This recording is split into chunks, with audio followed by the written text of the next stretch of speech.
Bonjour et bienvenue sur notre première vidéo du thème féminin-masculin. Aujourd'hui, donc, nous allons voir comment se mettent en place les organes reproducteurs féminins et masculins depuis la fécondation jusqu'à la fin de la puberté. Nous allons commencer par le sexe génétique. Celui-ci dépend des chromosomes sexuels. Au moment de la fécondation, le spermatozoïde apporte un chromosome sexuel, X ou Y. Les ovules apportant toujours le chromosome sexuel X. Si un spermatozoïde porteur de Y rencontre un ovule, l'individu aura à ce moment-là les deux chromosomes sexuels X et Y et sera de sexe génétique masculin. Si le spermatozoïde porte le chromosome sexuel X, il rencontre un ovule qui porte aussi un X et donc l'individu aura deux chromosomes sexuels X et sera de sexe génétique féminin.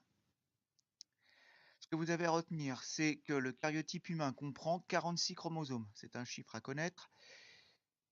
Et parmi ces 46, on distingue une paire de chromosomes sexuels qui sont X et X chez la femme, X et Y chez l'homme. Là aussi, c'est à savoir. Et le sexe génétique est déterminé par ces chromosomes sexuels. Pour comprendre le rôle de ces chromosomes sexuels, on peut travailler sur certaines anomalies du nombre de chromosomes sexuels. Par exemple, on connaît un syndrome appelé syndrome de Klinefelter où les individus ont 47 chromosomes au lieu de 46, avec 3 chromosomes sexuels, 2 X et 1 Y. Ce sont tous des individus masculins, mais qui sont stériles et qui possèdent des caractères sexuels secondaires masculins peu développés. On connaît une autre anomalie appelée syndrome de Turner, où les individus possèdent 45 chromosomes au lieu de 46, avec un seul chromosome sexuel X. Tous ces individus sont féminins, possèdent des ovaires, mais sont stériles et n'ont pas de règles. Alors, ce qui nous intéresse, c'est de voir que, quel que soit le nombre de X, que l'individu soit XY, c'est le cas normal pour les individus masculins, XXY, comme les individus Klinefelter, ou encore XYY, cela existe aussi, à ce moment-là, l'individu possède des testicules. Par contre, s'il n'y a pas de chromosome Y, que l'individu soit XX, comme c'est le cas normal, ou bien possède 3 chromosomes sexuels X au lieu de 2, ou bien un seul chromosome sexuel X au lieu de 2, à ce moment-là, les individus sont des femmes avec des ovaires. Ceci nous montre donc le rôle prépondérant du chromosome Y. À partir du moment où le chromosome Y est présent, on dit qu'il est déterminant dans l'établissement du sexe gonadique, c'est-à-dire dans la présence de testicules. Présence d'un chromosome Y, présence de testicules, absence de chromosome Y, absence de testicules. C'est ce qui est résumé donc sur ce schéma. Nous allons voir ensuite donc comment se mettent en place les autres parties de l'appareil reproducteur, c'est-à-dire les organes génitaux externes et les canaux génitaux qui se trouvent à l'intérieur du corps et qui relient les testicules ou les ovaires aux différentes autres parties de l'appareil génital. Déjà, si nous observons un embryon au stade 8 semaines après la fécondation, qu'il soit porteur des chromosomes sexuels X et X ou X et Y, nous constatons que les organes génitaux externes sont les mêmes. On parle de stade indifférencié. Il n'y a pas de différence externe sur les organes génitaux entre les individus XX et XY. Qu'est-ce qui va se passer? Comment vont évoluer donc les organes à partir de ce stade indifférencié? Ce développement va dépendre donc d'hormones. C'est pour ça qu'on parle de déterminisme hormonal. Et on va aboutir à ce qu'on appelle le sexe phénotypique. Le phénotype, c'est l'ensemble des caractères visibles. Ce sexe phénotypique donc, va correspondre à l'acquisition des gonades, c'est-à-dire soit des testicules, soit des ovaires, et aussi à la mise en place du reste de l'appareil sexuel, les organes génitaux masculins et féminins. Et ça correspond aussi donc aux modifications du fonctionnement et des comportements liés au sexe et qui apparaissent à la puberté. Alors voilà l'appareil génital humain à 5 semaines, donc le stade indifférencié, avec son évolution donc pendant entre 8 et 17 semaines, avec la mise en place du sexe phénotypique, donc soit masculin en bas, soit féminin en haut. donc à partir des mêmes organes,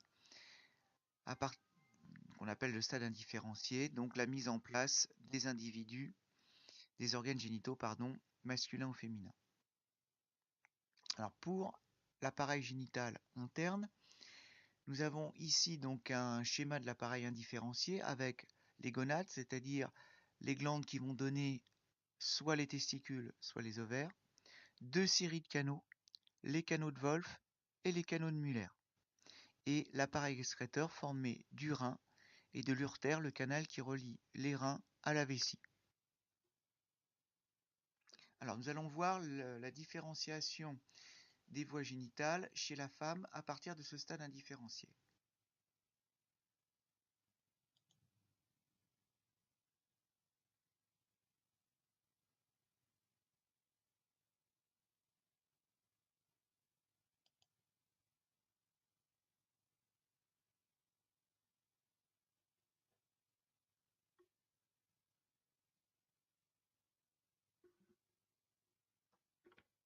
Alors, voici donc les voies génitales, donc l'organisation des voies génitales féminines. Donc, les canaux de Müller se sont développés, ont donné naissance donc aux trompes, à l'utérus et au vagin.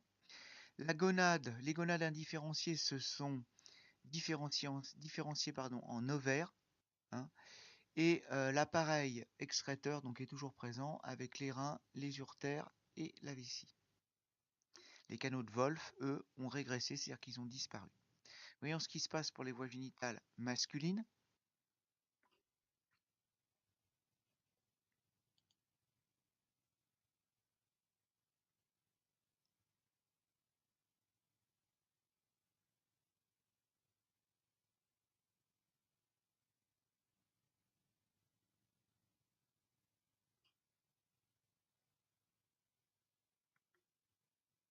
Alors pour les voies génitales masculines, les canaux de Müller ont régressé, ils ont disparu. Par contre, ce sont les canaux de Wolff qui ont été maintenus et qui ont évolué vers les canaux déférents.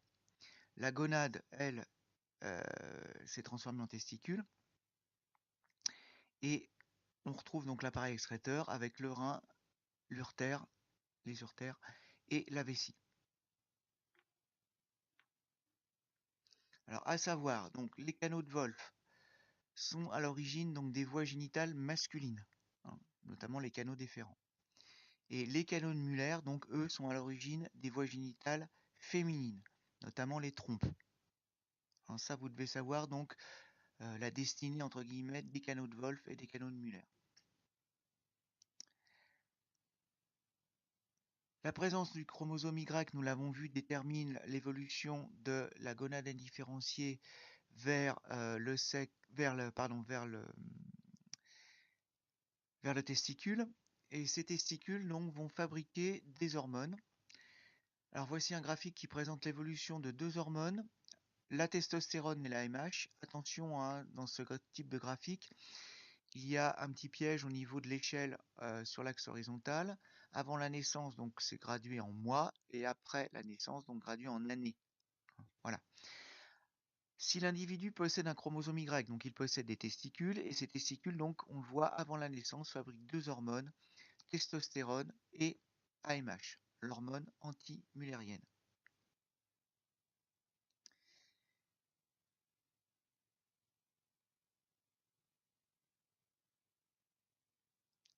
Ces deux hormones donc, vont agir sur le développement des voies génitales.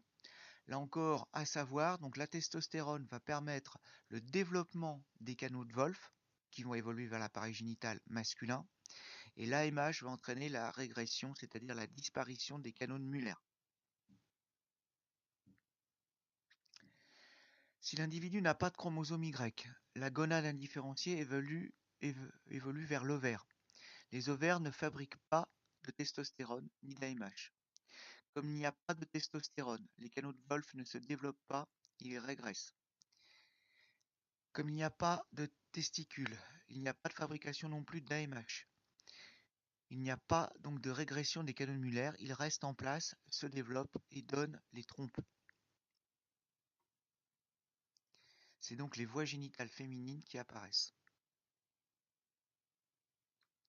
Alors tout ce que nous avons parlé jusqu'à maintenant a lieu avant la naissance. L'appareil génital, qu'il soit masculin ou féminin à la naissance, n'est pas fonctionnel, c'est-à-dire qu'il n'est pas capable de produire des cellules reproductrices. Il va devenir fonctionnel et l'achèvement de la maturité sexuelle va avoir lieu à la puberté. Là encore, on peut étudier le taux d'hormones sexuelles chez l'individu en fonction de l'âge. Donc à gauche, chez le garçon, la production de testostérone en fonction de l'âge. Et on voit que l'augmentation de la production de testostérone s'accompagne d'un développement des caractères sexuels secondaires comme l'apparition des poils pubiens. Le pubis, c'est le bas-ventre.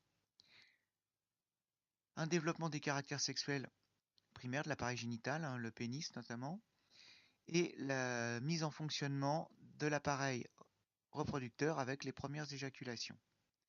Chez la femme, enfin chez la fille, l'augmentation du taux d'œstrogène à la puberté va s'accompagner du développement des caractères sexuels secondaires, là aussi l'apparition des poils pubiens, le début du développement des seins, et ensuite la mise en place du fonctionnement de l'appareil reproducteur, avec le premier signe de son fonctionnement, donc qui est l'apparition des règles.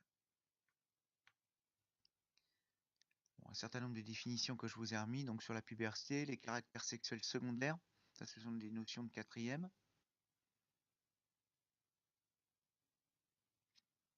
Donc à la puberté, les glandes reproductrices, les ovaires, les testicules vont fabriquer des hormones sexuelles, testostérone pour le garçon, les œstrogènes principalement et la progestérone chez la fille, qui vont permettre le développement des caractères sexuels secondaires et la mise en route, le fonctionnement des appareils génitaux.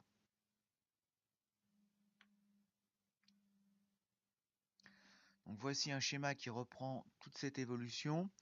Vous avez fait un schéma en cours qui est largement aussi bien, même mieux, plus détaillé. Simplement, donc c'est une autre version. Vous pouvez faire une pause dans votre vidéo si vous voulez le détailler. On retrouve donc les différentes étapes de tout ce que nous avons vu depuis la fécondation jusqu'à la puberté. Ensuite, un rappel sur la notion d'hormone. Là encore, une définition théoriquement vue en quatrième. Une hormone, c'est une substance chimique produite par des cellules ou des organes spécialisés qui va être transportée dans tout l'organisme par la circulation sanguine et qui va exercer une action seulement sur certains organes, sur certaines cellules qu'on appelle des organes cibles. Voici un schéma qui illustre cette notion. Donc on retrouve en vert la cellule produisant l'hormone. Cette hormone, donc ces hormones, ces molécules vont être libérées à l'extérieur de la cellule et passer dans la circulation sanguine, transportées partout dans l'organisme, et elles vont agir seulement sur certaines cellules, les cellules cibles, parce que ces cellules possèdent des molécules particulières que l'on appelle des récepteurs. Alors ça, c'est une notion très importante que nous allons revoir. Quand l'hormone va se fixer sur le récepteur, ceci va déclencher une suite de réactions chimiques dans la cellule cible qui va modifier son activité et son fonctionnement. Et c'est là que va apparaître donc la réponse. Cette notion de récepteur, donc les récepteurs sont des molécules qui sont présentes donc au niveau des cellules cibles et seule l'hormone correspondant au récepteur va pouvoir s'y fixer. Pourquoi? Parce qu'il y a une complémentarité de forme entre les molécules. Ici, je vous ai mis un schéma qui correspond à la progestérone. La molécule de progestérone a une forme complémentaire de son récepteur. Ça fait l'image, si vous voulez, qu'on peut employer, qu'on emploie souvent, c'est l'image d'une serrure avec une clé. Seule la bonne clé peut ouvrir la serrure, parce que donc il y a une complémentarité des formes entre les deux. Là, c'est le même système. Si on prend une autre molécule que la progestérone, cette autre molécule n'aura pas la même forme et ne pourra pas se fixer au récepteur. S'il n'y a pas de fixation au récepteur, il n'y aura pas de déclenchement des modifications de l'activité de la cellule cible.